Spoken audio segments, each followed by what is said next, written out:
আসসালামু আলাইকুম। অষ্টম শ্রেণীর শিক্ষার্থীরা, আশা করি সবাই ভালো আছেন।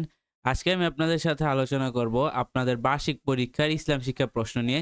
তো যাদের ইসলাম শিক্ষা পরীক্ষা হয়ে গেছে তারা ভিডিওটা দেখতেছেন। আপনারা আমাকে একটু কমেন্টে জানাই যাবেন যে আপনাদের এখান থেকে কত পার্সেন্ট কমন পড়ছে। আর যাদের এক্সাম হয় নাই তারা প্রশ্নটা দেখেন। এটা হচ্ছে গিয়া আপনাদের গাইডের শালিক সিটের প্রশ্ন। তো যাদের এখান থেকে কোয়েশ্চেন হয় তারা ভিডিওটা দেখেন, কারণ আপনাদের এখান থেকে কমন পড়তে পারে। আর যাদের পরীক্ষা তো হয়ে গেছে তারা আমাকে কমেন্টে জানায় যাবেন যে আপনাদের এখান থেকে কি কমন পড়ছিল। তো এখানে দেখেন ১০ টা সংক্ষিপ্ত প্রশ্ন কি আছে। জান্নাত কয়টি ও কি? হজের ফরজ কয়টি ও কি? ইসলামের ৫ম খলিফা কাকে বলে? আখিরাত বলতে কি বোঝায়? জাহান্নামে কাদেরকে নিক্ষেপ করা হবে? ইমানের সান্দিক অর্থ পারিভাষিক সংজ্ঞা দাও।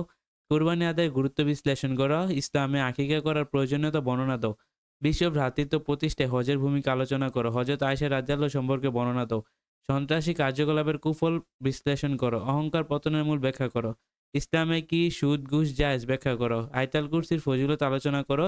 হাদিসের আলোকে নৈতিক শিক্ষার গুরুত্ব আলোচনা করো। তারপর আছে দেখেন যে আপনাদের যে প্রথম প্রশ্নটা এটা হচ্ছে গিয়া মনির ও আসিফ বাল্যবন্ধু, এইখান থেকে কোশ্চেনটা আসে। তারপর হচ্ছে ২ নাম্বার যে কোশ্চেন এটা হচ্ছে মিসেস সাবিনা বেগম একজন ধনী নারী। তিনি অনিয়মিত সালাত আদায় সরি সে নিয়মিত সালাত আদায় করেন, রমজান মাসে রোজা রাখেন, কিন্তু তিনি কুরবানি পছন্দ করেন না। তিনি মনে করেন কুরবানি পদ্ধতিতে পশুর সাথে নিষ্ঠুর আচরণ। আচ্ছা, তারপর ৩ নাম্বার কোশ্চেন দেওয়া আছে, তো এটা আপনারা দেখে নিবেন।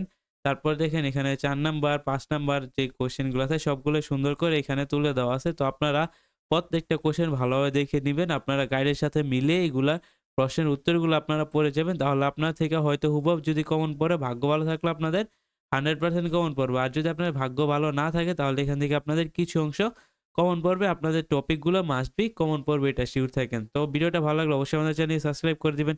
আজকে ভিডিওটা এ পর্যন্তই ছিল। আল্লাহ হাফেজ।